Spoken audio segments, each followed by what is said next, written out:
Welcome to the Build a Mind podcast. I'm Joel Thomas. And I'm Kalen Folk. The Build a Mind podcast is brought to you by mcftools.net. MCF Digital's intelligence platform helps oil and gas operators and Bitcoin mining entrepreneurs evaluate stranded gas in 3 paths: sell it, electrify it, or mine Bitcoin with it. MCF Digital offers you 5-3 calculators to thoroughly analyze any stranded gas sites so that you can make the most profitable decision. Go run the math at mcftools.net. And always, if you'd like to learn more about Bitcoin mining in general, we've got the most fantastic, can't speak English today, fantastic collection of Telegram groups. It is early this morning, and I didn't sleep last night. How you feeling today, Kalen? I'm feeling quite a bit better, man. It is early. It is early. I don't know why we keep scheduling these things bright and early in the morning, but that's an us thing. I'm super excited about our guest today. We've got a really cool builder in the space, super educated, and just kind of excited to learn some this morning. Absolutely. Well, let's welcome Ryan Blass to the podcast. And how do you say it? Is it Karpuz mining? Karpuz mining. It means watermelon in Turkish. Watermelon Turkish. Are you Turkish?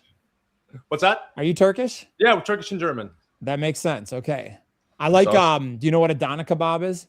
Oh yeah. Dude, that is like my stuff. I've even got the sword at home. Like when I'm not doing Bitcoin or like my other stuff that I do, I'm literally just making kebabs at home. That's like what I do.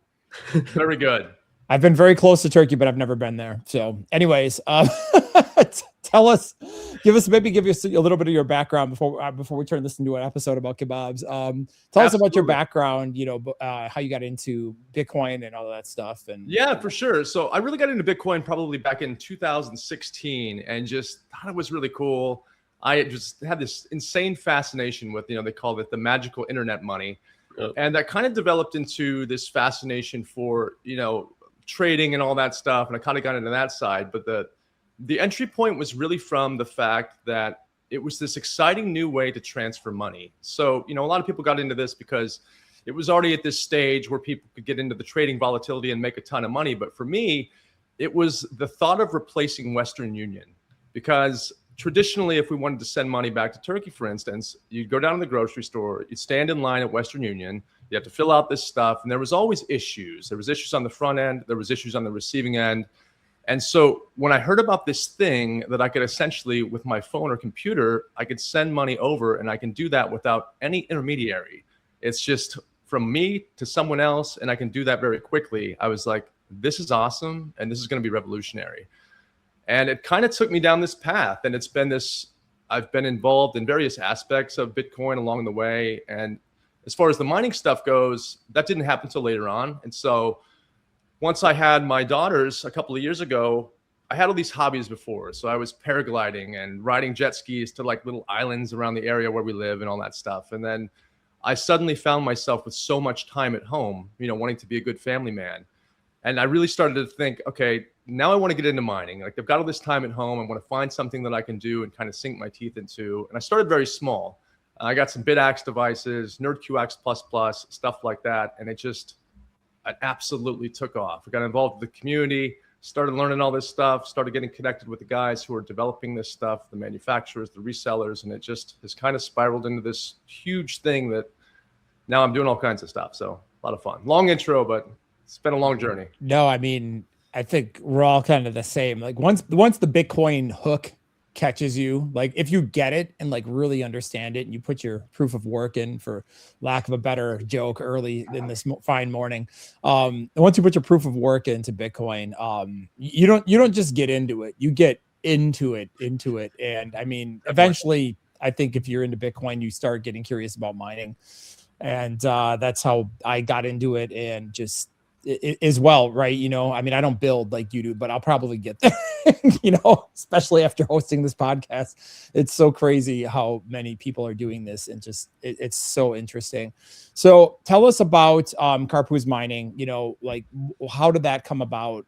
What do you guys do? What was the inspiration for like, I want to sell stuff? And really it kind of just started out as an extension of the things that I was doing here, just messing around. So I started getting into just modifying devices, because a lot of guys, I think the path is generally like this. You get a device and you have all this enthusiasm for it. So you get something like a NerdQX++, and it's really cool. But once you plug it in, it's just sitting on your desk, and the fan is spinning. And what are you gonna do? Sit on the couch and just watch it, right? So most of us start to tear them apart. We put bigger fans on it. We do things like that, and so I started kind of just figuring out what I could do to modify mine, and that got into doing like 3D design work and doing like fan adapters and stands and things. And I wanted to just share the things that I was making. So I had all these cool 3D files, and I just wanted to put them on a website somewhere and have them where people could just download them. And but I had no intention of selling anything at that time. So my children watched this Turkish cartoon, or did, called Karpuz Adam, which means watermelon man. He's kind of this mischievous little watermelon guy. And when I was trying to find a name for the website, I thought of these cool names, but it's like everything was taken. You've got musicians using stuff. You've got a million businesses that exist. And then you've got people that they still have Instagram accounts from like 2012 that are unused, but they've taken the name. So I'm like, how about Karpuz Mining? And I made this website. I just started putting stuff on there. And it kind of evolved into selling things, just because I had a lot of people that reached out to me that said, hey, I would love to have this, but I don't have a 3D printer. Is there any way that you would sell me one? And I'm like, yeah, sure. And so that kind of turned into, okay, now I'm selling 3D products. And then I started kind of adding to it from there. And then, now I'm selling miners and random things, and just kind of keep adding to it as time goes on. We noticed that a lot of those files that you have up there too are just free for people to download if they do have a 3D printer. What's definitely kind of the philosophy behind going open source on that front?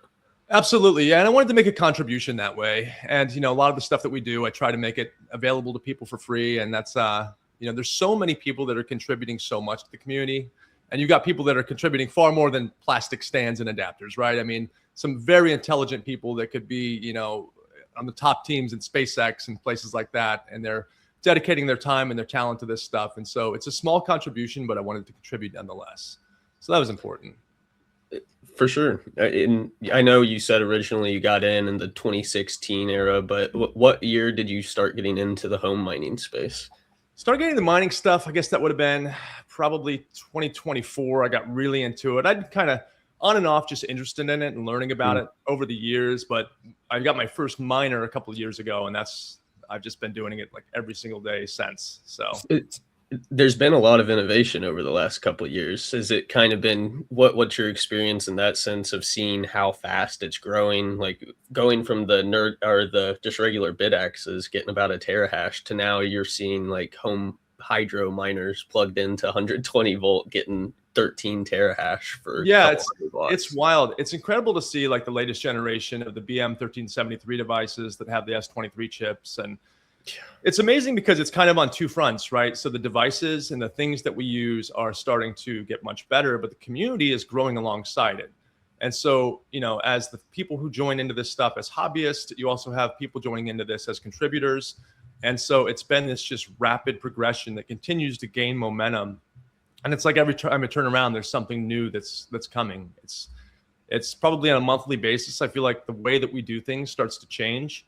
And now we've got things like the Hashboard app that we've worked on and built. We've got things like, Stratum OS that allows you to run your own nodes and pools, and it makes it very easy.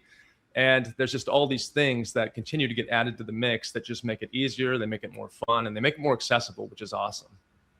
Tell us a little bit more about that Hashboard app. I was looking into that a little bit before the pod, and it seemed really interesting. Yeah, thank you. So I was a contributor on Hashwatcher, which is like the biggest app in the space right now. And I know Gabe very well, and it's a great app. And so, when we started to work on Hashboard, we didn't want to just duplicate Hashwatcher and just make like a one-to-one competitor. We wanted to do something a little different.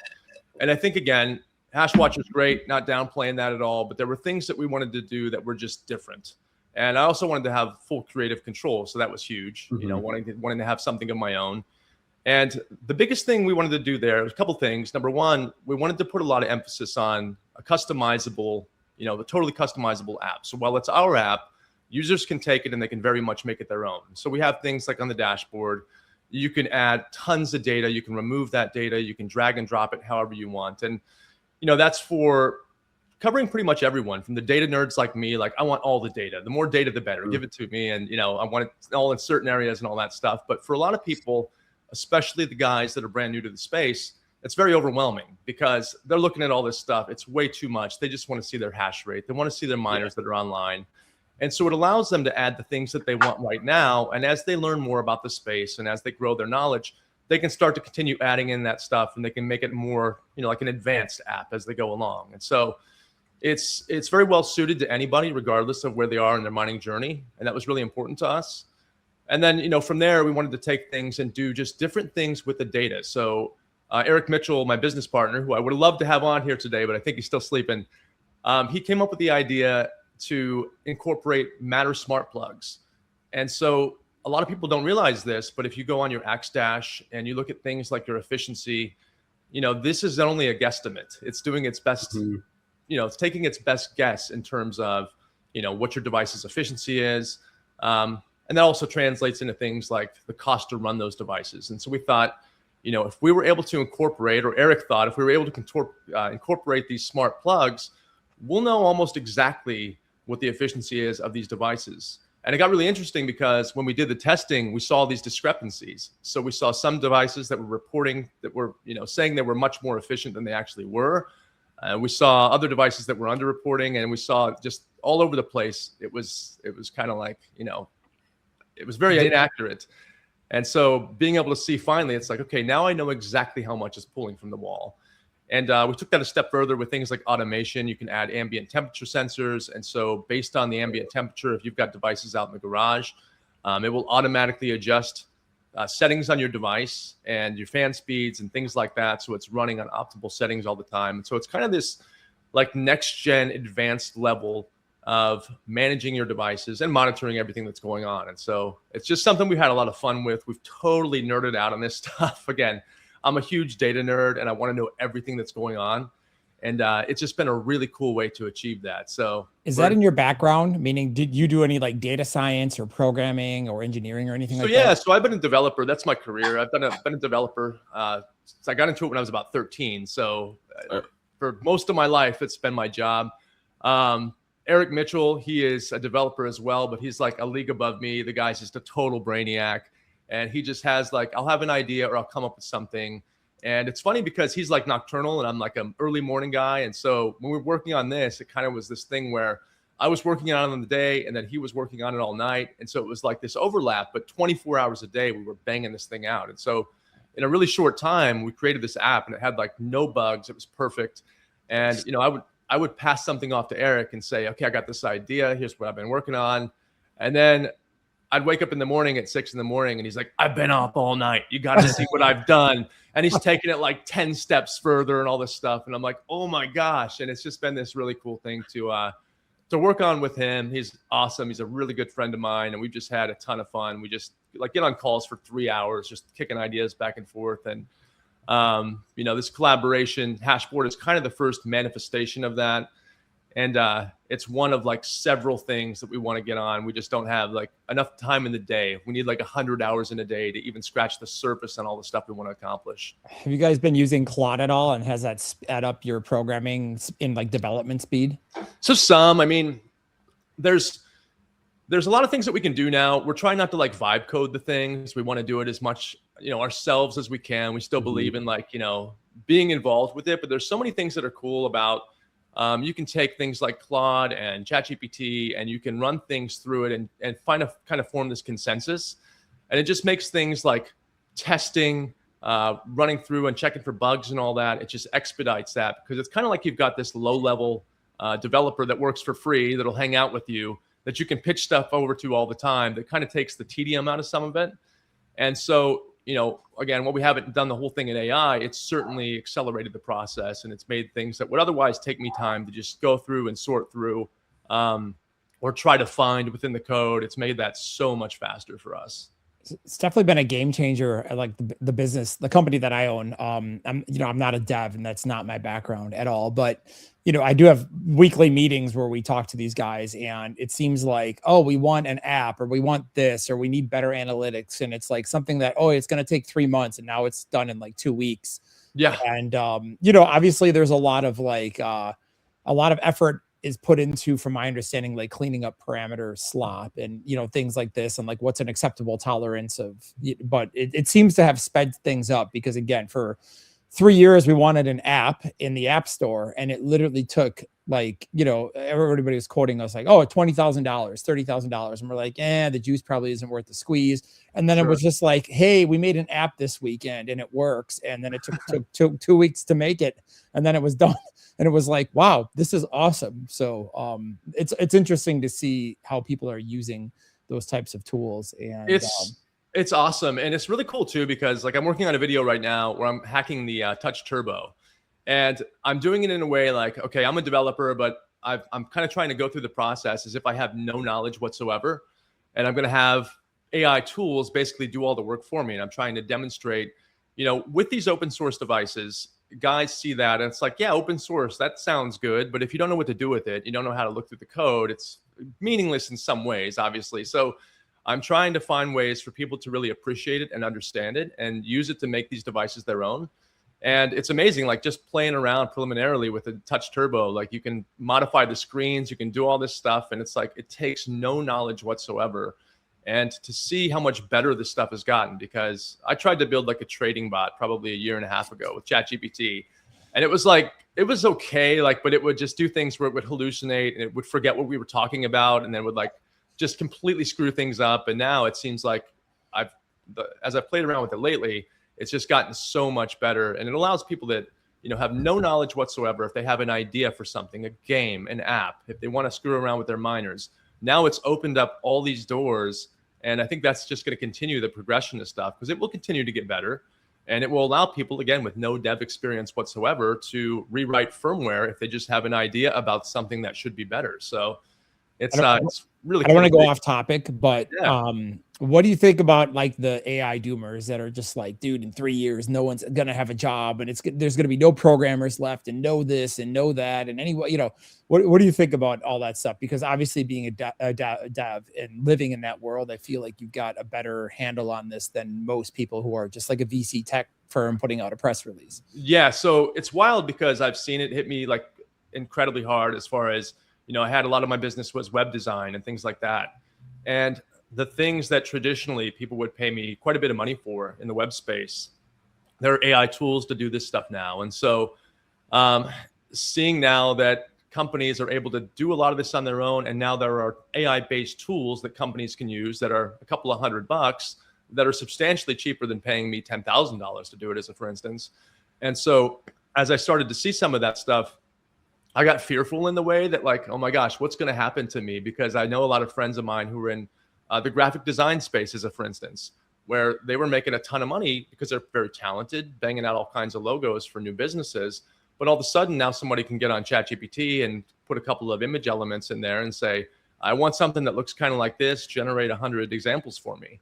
And they can get something that's good enough. And it's the same thing with the web or any other dev stuff. It may not be what a high-level programmer or, you know, somebody writing code is going to do, but it's going to be good enough, and that's going to displace a lot of people. And it's nerve-wracking in some ways, because I look at it and I thought, you know, if I get into this, like I remember my dad telling me, like, if you continue with this when I was like 13 or 14, he's like, you will always have a lot of money and a great job. And I'm like, cool, because I like it. But, you know, when I saw kind of what started to happen, I just thought about, okay, now is the time, I think, to get involved with things like getting involved with the AI infrastructure, using AI tools to make cool things, and then try to make some money so I can insulate myself from whatever happens in the future. And so I think it's kind of this twofold thing. I think, you know, there are going to be a ton of jobs that are displaced, and it's going to hit people really hard that aren't prepared. But at the same time, you know, like we were saying, if you have an idea, if you have any bit of creativity whatsoever, and you've got some motivation, you can sit here for the next couple of weeks and use AI tools to make something really great, whether that's some sort of SaaS product, whether that's some sort of game or anything else.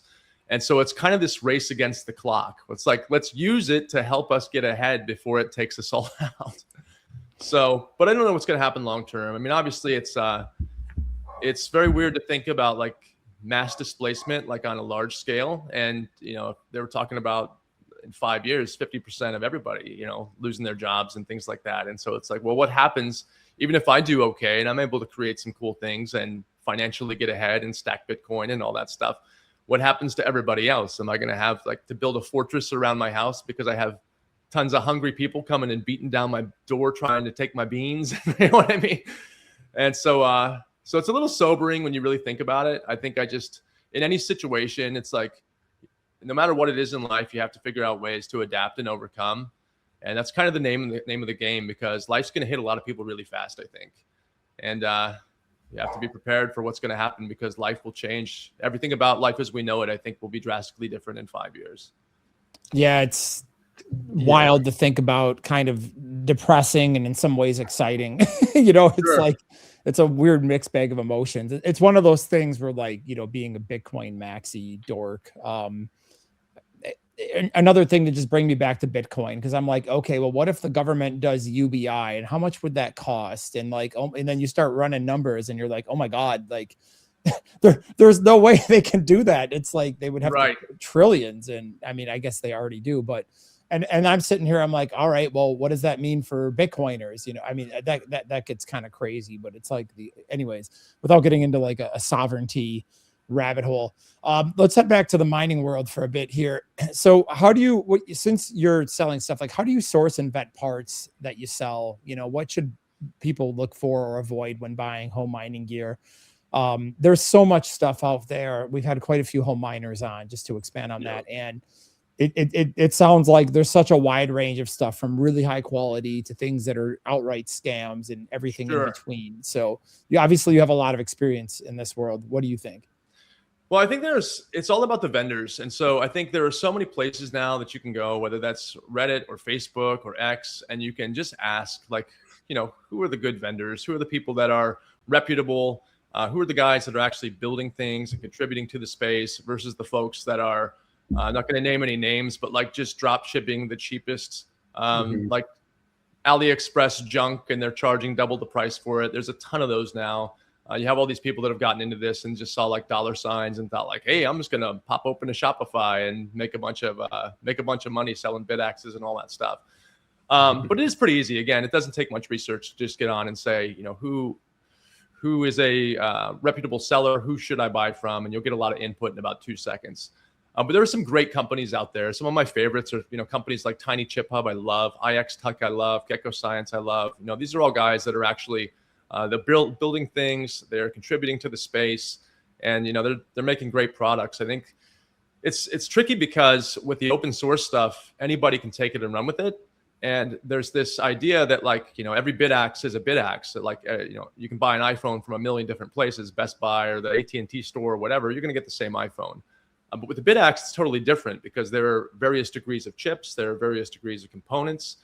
There's varying level of like skill when you're assembling these things. And of course, the customer service that backs it is widely different as well. Some vendors will never respond to you if you say, hey, I got this machine, it was DOA when it showed up, versus some will like immediately replace it, or they'll walk you through troubleshooting and all that. And so I think it's really just a matter of, like, if you're going to spend any money, make sure you're spending it in the right place. And then I would say take that a step further and try to find those who are actually contributing to the space, rather than just trying to financially incentivize like themselves from it.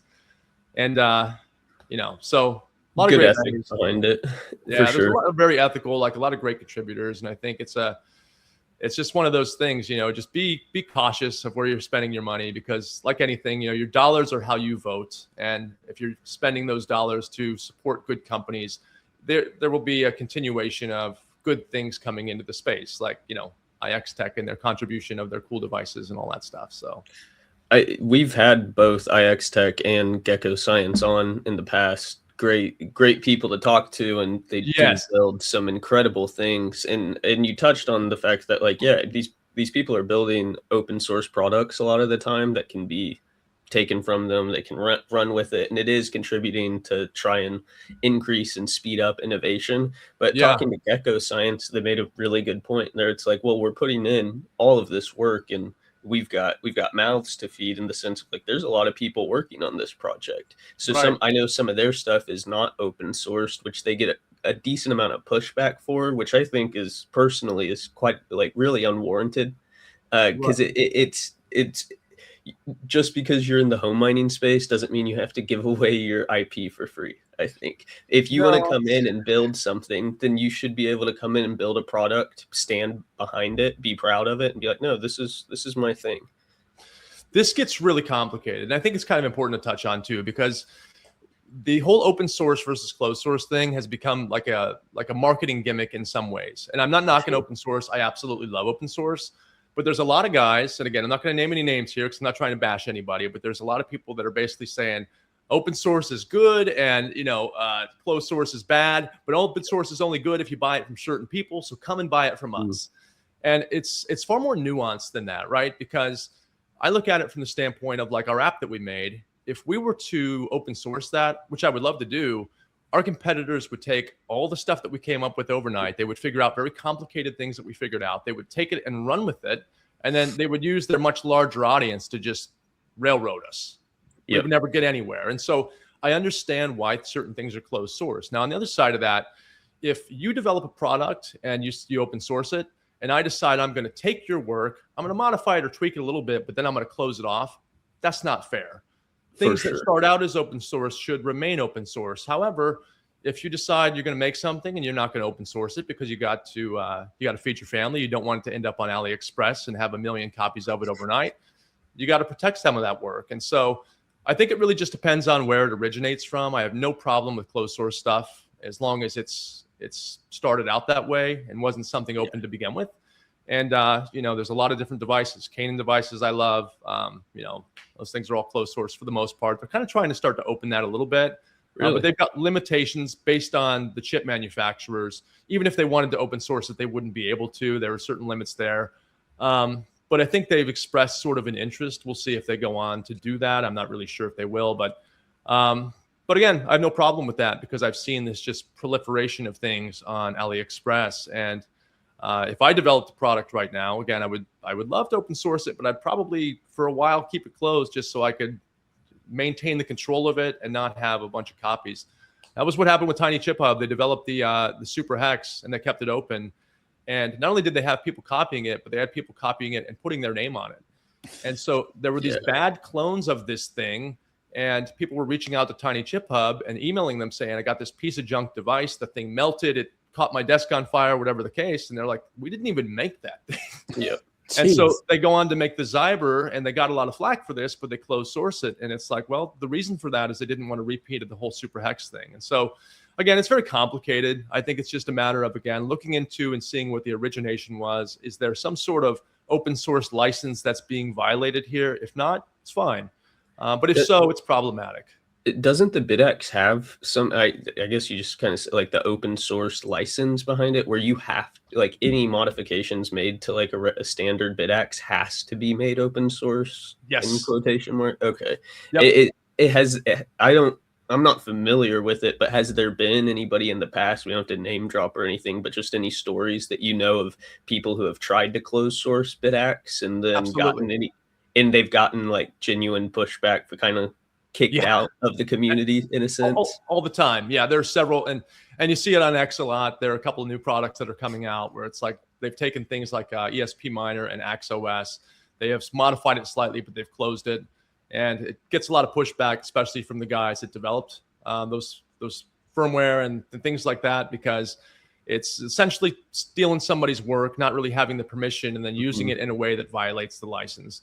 And we see that both on the hardware side and on the firmware side. And it's very frustrating because, again, if you're going to take the time and you're going to essentially work for free in a lot of ways, which is what a lot of these guys are doing. And some of them, it doesn't matter to them because they had some sort of Bitcoin windfall early on or whatever the case is. And they can literally afford to just sit all day and tinker and make these open source projects. And God bless them. I wish that was me. Yeah. And so, they're able to do some of that stuff. But they do get very upset and they get very protective over when somebody takes that, says, hey, thanks, and then goes and basically snubs them and violates the license and all that stuff. And so, yeah, we see it all the time. It's an ongoing problem. And a lot of this stuff is developed over in Asia, and they don't tend to care much about our IP laws or our licenses. They kind of just laugh at it. And, you can call them out on X or whatever the case is, but as long as they're making money, they're just going to continue producing it. So it's been an uphill battle in a lot of ways, and there's not really a way to stop it.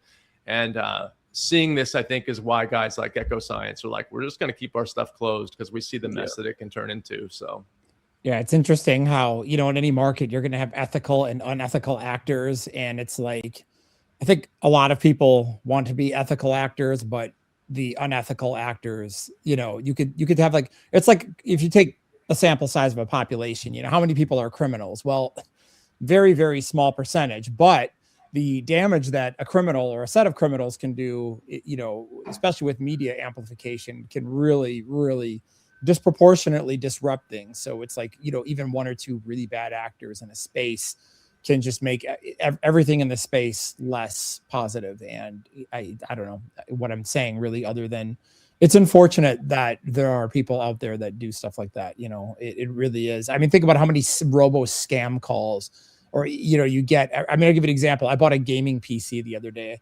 and refurbished. I was so excited. I plugged it in, opened up Windows, and I've been on Mac for a while. And I went to get you know, one of the bigger like retro, so I could go play all the old video games that I grew up playing, you know, like Nintendo games.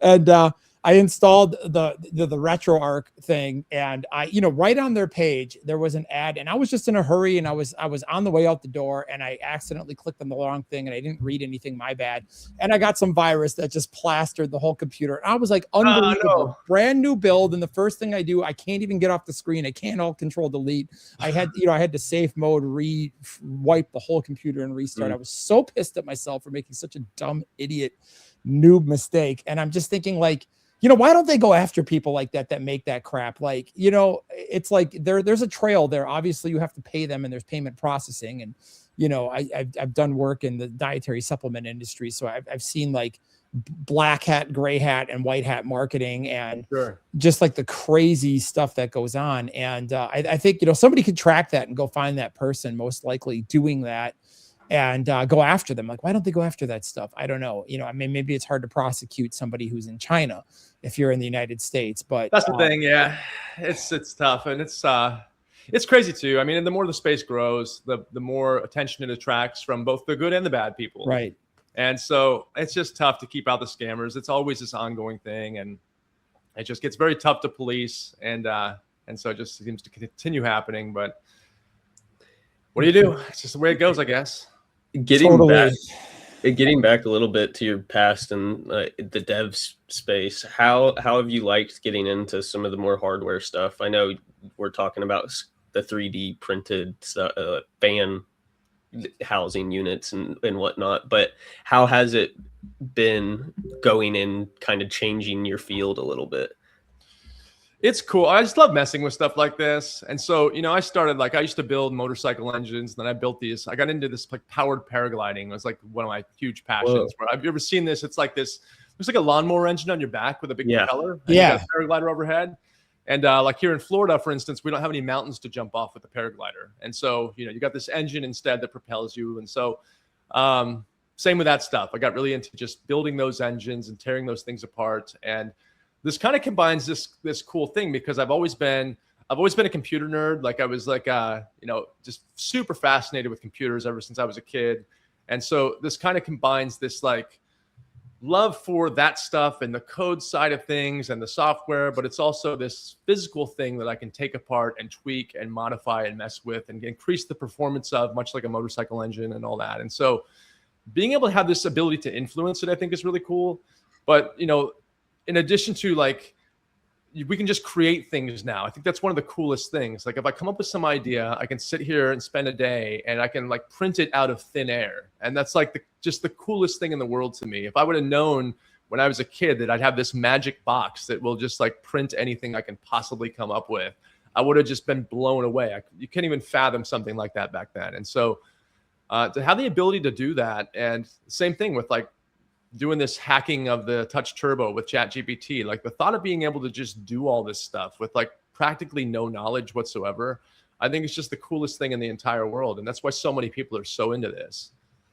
So it's just really cool to see. And it's why a lot of the reason I think this is just continuing to grow so fast.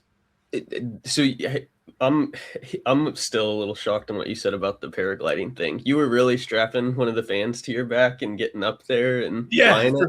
Yeah, for sure. So kind of crazy story. So I got cancer, which was weird. Like, it wasn't very much fun. So I got cancer when I was in my early 30s.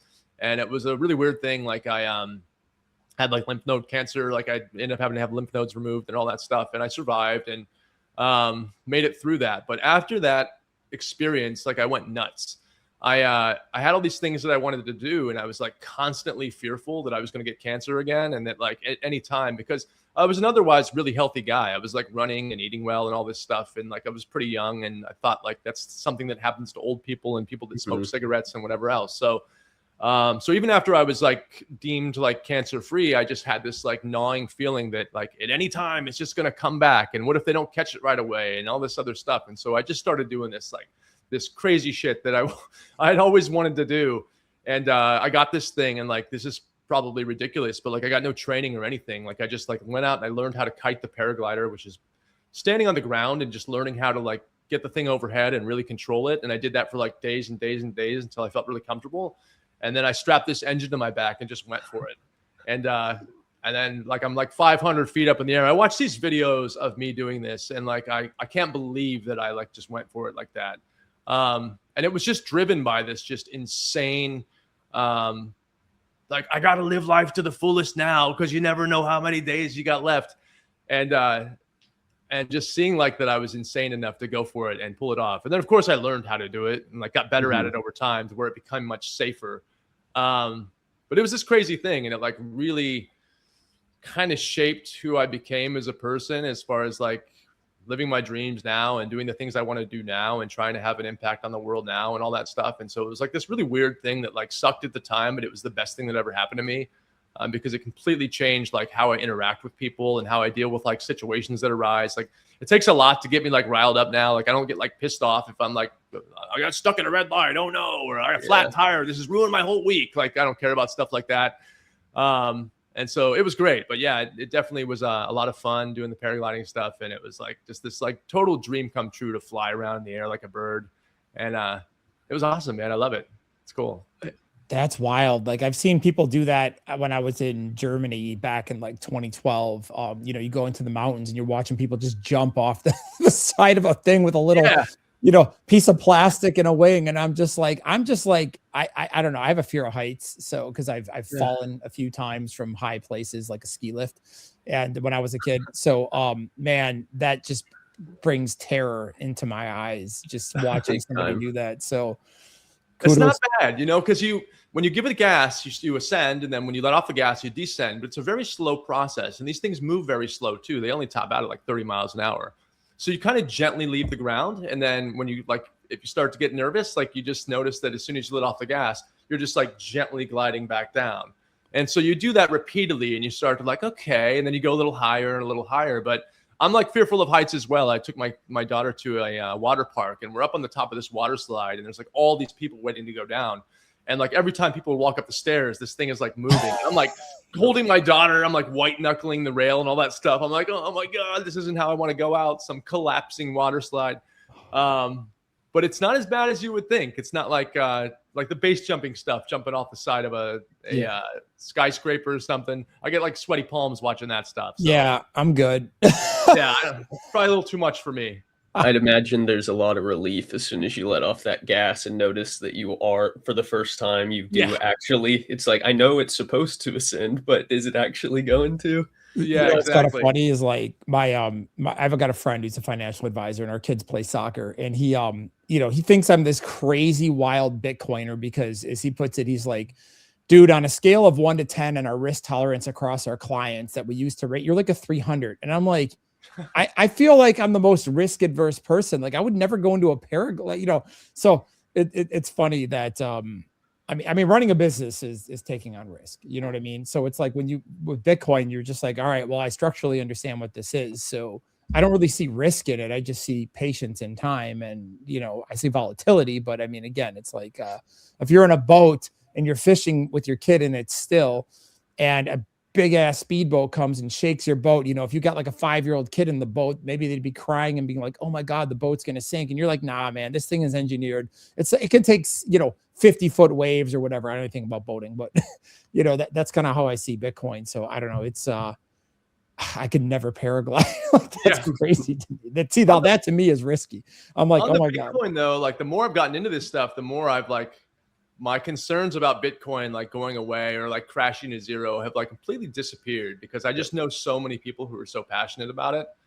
And it's just such this cool thing. Like I made a joke the other day talking about how like, if everyone loses interest in Bitcoin, like one of the things I love the most about it is like I can run the entire network myself, like with my nodes and miners and stuff like that. Like my friends and I will keep the thing running. And then I've got my children buy all of it if it goes to $1. Yeah, literally. Absolutely. Like my children have Bitcoin miners as well. So like they can keep this thing running like after I'm gone. And it's seeing all the people, like, will it always be at $50,000? Maybe not necessarily, but it's never going anywhere. And I think, again, the passion that we all have for it and just this combined passion and interest I've seen in it, I think it's just solidified like my feeling of security about Bitcoin and my thought of, this is how I'm trying to secure our future.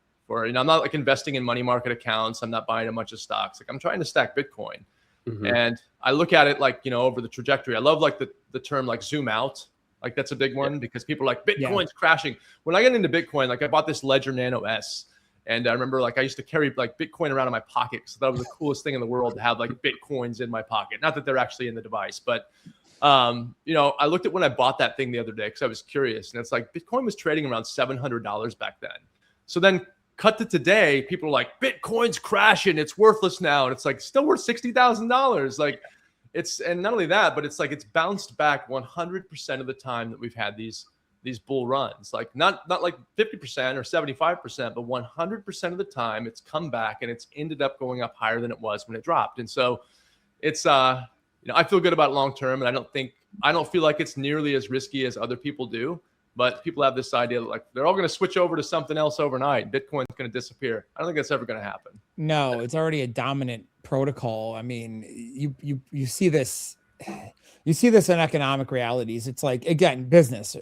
Take the miners, for example. It's like somebody comes up with some open source thing, and then a bunch of people grab it and they start doing like, markets.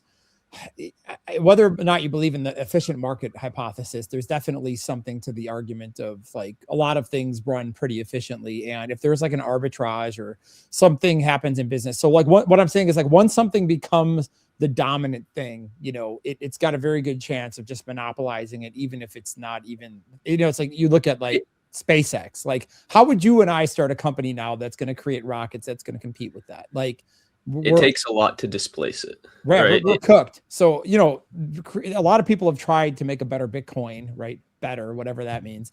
But what's knocked Bitcoin off its pedestal or even come close? Nothing.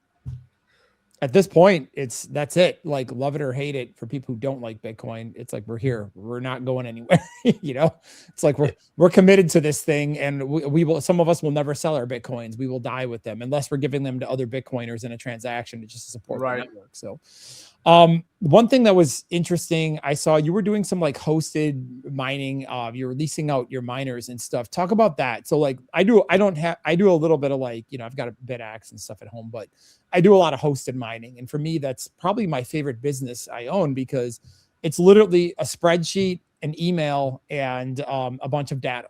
And like, I don't have to manage anybody. There's no HR disputes. There's no disputes on like royalty agreements. There's no contract, it's like really cut and dry. It's just like the machine is on. Here's the price today. Here's the math. What's your goal? How much do you want to scale? Stuff like that. So what I'm saying is my favorite business. Yeah, so it's been interesting. There's like this general progression that happens. So people start out, they get like one BitAxe and then another BitAxe, and then they'll go get something like, they'll work their way up to larger devices, then ultimately like an Avalon Q. And what's interesting is you sort of hit this wall because at a certain point, you can't just get some commercial miner and run it at your house. It's too loud, it's too noisy. Residential electricity costs totally preclude you from running something that uses 4,000 watts. But a lot of people don't realize how easy hosting is. You can take these things, you can benefit from all the hash rate, but you do not have things like the noise, the heat, the electrical costs are generally far less expensive than residential. And so I got into that stuff, and I got into it at a, not a great time as far as Bitcoin mining is concerned, because if you look at the ROI, it's like, okay, the machines are $4,000. Right now, my XPs after my hosting costs are making about $25 a month. So it's not crazy. But I am making more money than that or stacking more sats rather, because I use those as rentals. And so I put those on mining rig rentals, so a hash rate rental marketplace. And I'm generally earning about 20%, 25% more than I would be just traditionally mining Bitcoin. And so it's kind of insulated me from some of what Bitcoin has done, because you get these guys that want to solo mine, and solo mining has become huge now. And there's also this premium that guys will pay for rigs in America. And so that's been great. And I've helped a lot of guys get into that stuff. But how does that technically work? Because this is interesting. Okay, so I'll give you an example. I've got, you know, 3 S270s and a 2 S200 S21 miners hosted with I forgot the name of, they just moved them to Arkansas. I think Block Ops hosts the sub host that I have, if that makes sense. So Musk, that's it, Musk Miner. So I've got, you know, there. So if you wanted to get into something like that, let's say, how does somebody even resell their hash rate? Like, it's very easy. So you can get on Mining Rig Rentals, and you put all the details about your rig. You will, they generate an address for you to plug into your miner configs. And the cool thing is the way I've got mine set up is when they are online being rented, I'm obviously earning for that, but as soon as they're done being rented, you set a pool of your choice. And so they automatically go back to mining whenever you want. So if you've got that on Ocean, if you want to switch it to, like I do a lot of times, I have them solo mining on Atlas because I'm crazy and I'm like chasing this. I'm like got this fantasy of getting myself a solo mining a Bitcoin block. We just had him on a couple weeks ago. Actually, he was really interesting. He just messaged me 12 minutes ago. Actually, I love that. Yeah, I met him at Bitcoin at the conference in Vegas. You know, we just sat down and kind of had some coffee, and then we're like, "Dude, you got to come on the podcast." And what a great guy, man! He was really interesting. Such a smart guy, and he's like, we had this conversation, and he's like, you know, explaining to me kind of his motivation behind creating Atlas Pool, and he's done this insane amount of research and figured out all these problems with current pools that people. Things like public pool, even CK pool. CK pool is awesome. And public pool I love too if you're running your own instance of it. But he's like, here are 10,000 reasons you shouldn't be using these. And here's how I've addressed all of these. And I think it's absolutely the best solution for miners that aren't running their own nodes. It's a great pool. I mean, I'm running my BitX to Atlas. So I switched literally after that day, after that podcast, within 5 minutes. So I just found I just posted a video on YouTube about, I found like the absolute hack for guys who want to get into solo mining with high hash rate miners. And so guys will buy an Avalon Q. It's $1,400. And I've had several of those here at my house, and they cost about $150 each to run at maximum hash rate. So $1,400, $1,800 a year. But I found that Simple Mining, who's got this huge operation, they've got all these S19 XPs and things that nobody wants because they're not profitable. So they're selling these things super cheap. And so I got one of these things for $49, and it cost $176 a month to run it, but it's still, you know, slightly more expensive than running an Avalon Q, but it's substantially less expensive than buying an Avalon Q. And I got the thing over on Atlas Pool right now. It's mining away trying to find a block. And so I posted this video about, if you're thinking about buying an Avalon Q, go buy one of these unwanted miners for whatever, $49, $75, whatever the case is. And you've got access to 141 terahashes a second, and you got no heat, you got no noise. Just pay the electrical cost, and you're good to go. So it's so. Are you running that at home, or is that hosted at a separate facility? No, that's hosted. So I bought one of the unwanted miners from Simple Mining. So they've got a bunch on there for $49. So do you host through them as well? This is the first one. So I actually found I'm a big fan of Terra Hosting. I know Mike at Terra Hosting, and I love those guys. I love the guys at Wilson Mining as well. I think they're awesome. And so I've traditionally been using those two. Terra just got into Hydro. And so prior to that, Wilson was the kind of go-to for Hydro. And I kind of still think they are. They're experts with that stuff. But I saw Simple Mining had this really cool thing where they were offering 7-day trials of hash rate to guys. So you could get 100 terahashes a second for a week. And the goal with that really is to just kind of demonstrate how easy it is to mine with industrial scale miners from home. So you get the dashboard, you can point it wherever you want. And the cool thing is during that trial period, you get to keep all the sats that the thing earns. And so I thought that was just a really cool marketing move. And for the guys that I had who were like, yeah, I kind of want to get into this, but I'm on the fence. I'm like, here, go try it for 7 days and see if you like it.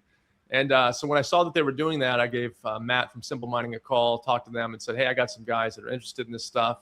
And when I saw that client marketplace with all those cheap miners, I'm like, I'm going to get one and just run it because it's so inexpensive. It's expensive as a solo miner goes, but of course you can always switch it. If I want to switch it over to Ocean, especially when the price of Bitcoin goes up.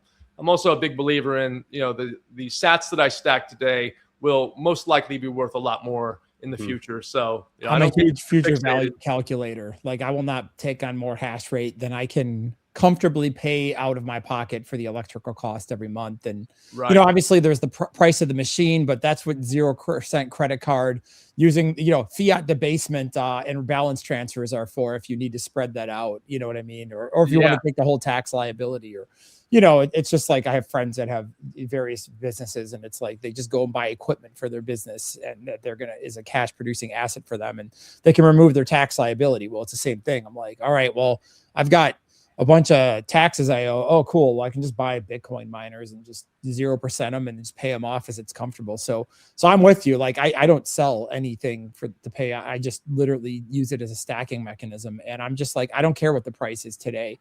I care about what the price is in 10 to 20 years from now. So that's I'm always calculating all of my mining decisions off future value because it's kind of crazy. Like, let's say I know Sailor's getting the crap kicked out of him right now on X, and sentiment is just ridiculous. Like the whole Bitcoin space is so manic. It's like literally it goes up a couple $1,000 and everybody's like, oh, mid-cycle correction, this and this and that. 2 weeks later, it's the end of Bitcoin. It's all over. And I'm like, you guys are psychotic. Like, people are just rage posting to get engagement on that. Sensationalism sells, man. Yeah. That's the way it is. But you touched on something interesting though, because I think a lot of people don't realize with Bitcoin miners, if you file yourself an LLC, you can buy these things as a business and you can make mining an actual business, which is part of what I've done with Carbon. You can just do that on your personal Schedule C if you, according to my accountant who also mines. Oh, nice. But yeah, you don't have to actually technically have an LLC. You have to have a separate bank account for it. And you have to treat it like an LLC, but you can do that. I mean, you're right. At some point, it's better to have an LLC because there is some protections that are there. But because I asked him, I'm like, all right, I'm going to go buy 4 miners. And he was like, well, you don't need an LLC. Just open a separate bank account. And we're going to run it just like this. And you're going to keep these the same as your other business here or there. I'm like, okay, so that's, you can do it either way, which was interesting. I'm not an attorney, a tax attorney or accountant, but it was interesting. Yeah, but between the initial investment and then the depreciation as well, that's a great benefit. So like I said, you literally knock it off your taxes like 100%. Yeah, that's how most of these industrial scale miners go about these things as well. It's like at the end of the year, we'll have a client that sends us a few thousand of the next gen machine. And it's like, how the hell did you just buy? It's like, oh, that's how you could afford this because you owed this much in taxes. It's like you were about to have to pay this anyways. Yeah, I'd rather buy Bitcoin miners. I'd rather buy Bitcoin miners to pay taxes. You're literally converting government money, and who wants to give those bastards any more money? You're literally converting the government's money that you would pay them, that you apparently owe them. I don't really believe in taxation, but whatever. If they know how much I owe them, why do I have to? I kind of just feel like you're harvesting money you would give to them, and you're just turning it into Bitcoin, which is like the biggest FU to the system. And I just something about that as a business owner who's paid way too much in taxes his life and supported the whole system. I kind of feel like just makes me sleep better at night. Yeah, for sure. It's so brutal getting that tax bill. And so, I'm always looking for ways that's like, what do I need? I need another 3D printer. I need some more miners, something. So you definitely need more miners, especially when have that to. kind of go ahead. Sorry. No. Just that kind of goes into the next one of why mine Bitcoin this year in 2026 with these market conditions. What is your are you still recommending it to your friends to get into it right now? Are you saying it's a good time? There are the cheap miners, but like you said, it's an expensive solo miner to take that route. So I think there are 2 degrees of miners. So you got like the solo miners, which are just not profitable unless you're lucky. And that's just the way it works out. And so for a lot of those guys, it's just hobbyist stuff. They really enjoy it. They like that thrill of waking up and seeing their dashboards and seeing if they've gotten close or if they hit a block. And so that's kind of one subset of this. But then you've got the stackers, I would call them, like the folks that are actually trying to use these machines to stack sats. And I do a little bit of both. And the cool thing is that like with an S21 XP, which is what I run a bunch of right now, those things are still profitable. Now, not much, but they are profitable. And and the fact that they earn more than they burn. And the nice thing about the rental market stuff is that they're even more so. And so it actually makes sense beyond just the mining Bitcoin portion of things. And so pretty much everybody that I'm working with right now, I'm recommending like just put the thing on mining rig rentals, because at least for the periods that they're being rented, you're going to earn 20% more, which all of a sudden takes it from, you're making $25 to now you're making whatever, $50. Do you get paid in Bitcoin on those rentals? Yeah, absolutely. So yeah. And so it's just a better way to do it. And I think it still makes sense. And, it's one of these things where I talk to some people and they're like, well, what if Bitcoin totally crashes and all that stuff? And I think fundamentally it boils down to, don't get into mining if you don't believe in Bitcoin. Like if you just want to play the lottery and you want to buy a little machine and you want to try to score a block and all that stuff, that's great. Like there's not much exposure or risk in running a BitAxe as a, for instance. It's going to cost you a couple bucks a year. But when it gets into these large scale machines, I think you really have to ask yourself, like, do you believe in Bitcoin long term? Like, do you think there's a future for this? Do you think it's going to be around for a while? And if the answer is no, you shouldn't go buy yourself 10 S21 XPs. Mm-hmm. But if the answer is yes, then that totally changes the game. And so for me, it was simple. Yeah, of course, I do think so. And so I'm just grateful that right now that, again, they are earning more than they're burning. I'll figure out what to do if that's not the case, if Bitcoin crashes down to like, 30 grand or 20 grand or whatever the case is. But at least for now, we're still good. So we don't have to worry too much about that. And I'm optimistic in general. So yeah, I think it is still a good time for sure. Yeah, absolutely. I think that's where, like you said, having the future value balls of steel comes in, or diamond hands, where it's just like, again, that right now a Bitcoin is $60,000 as of today. And that's kind of sucks. But it's not going to be $60,000 forever. And it could be triple that in faster than we know it, or it might not, who knows? But, if you believe in Bitcoin, you should mine. That's why I got into it. And I was just like, I want to support the network. I don't care if I make any money doing this at all. Honestly, I was just like, this is cool. And this is something morally and ethically that matters, at least to me. And that alone. And then once I literally, after like 3 days of looking at that dashboard, I'm like, okay, I need to buy more. This is cool. Yeah. So it's so cool. I think that's the thing too. Like when you run a node, when you run the miners, like you are part of Bitcoin. You are Bitcoin at that point. And just being able to be an active participant, but at a very deep level, because you are very much a part of the thing. And it's just the coolest thing in the entire world. And that's a good argument for my wife, who doesn't understand Bitcoin yet and is tired of listening to me talk about it. I'm like, you see that thing in the wall over there? That's called a node. And as long as that thing works, like the entire Bitcoin network works. So like if everybody could disappear, but as long as you and I are on this planet and that's running, it works. And if we're gone, we've got bigger problems than how much Bitcoin we may have or may not. It's funny, when I have these conversations with my wife, because I get enthusiastic about this stuff. And there's a certain point where my wife like makes this face where I can tell I've kind of lost her, like where her mind is like, just like, okay, now she's listening to me, but she's thinking about something else. And it's like, I can usually get like a few sentences into like an explanation about a node where it's like, okay, I've lost her. She doesn't care anymore. But she likes that I do it. And she likes that it keeps me around. And it makes me like this awesome family man, because I'm here like all the time now, just screwing around in my little lab here in my office. And I got my your little ones get all that stuff. So bigger, and then you can build like, you can like build a node with them and get a little miner and stuff like that. Like I did that with my son a year and a half ago. We built, we installed the BitAxe and we opened it up and put it together. And then we built a node and, got a Raspberry Pi, and just like, he was like, dude, this is so cool. And just to be able to do that with your kids is like, as you're sitting there explaining to them Bitcoin, or as my wife would say, brainwashing our children. The religion of Bitcoin.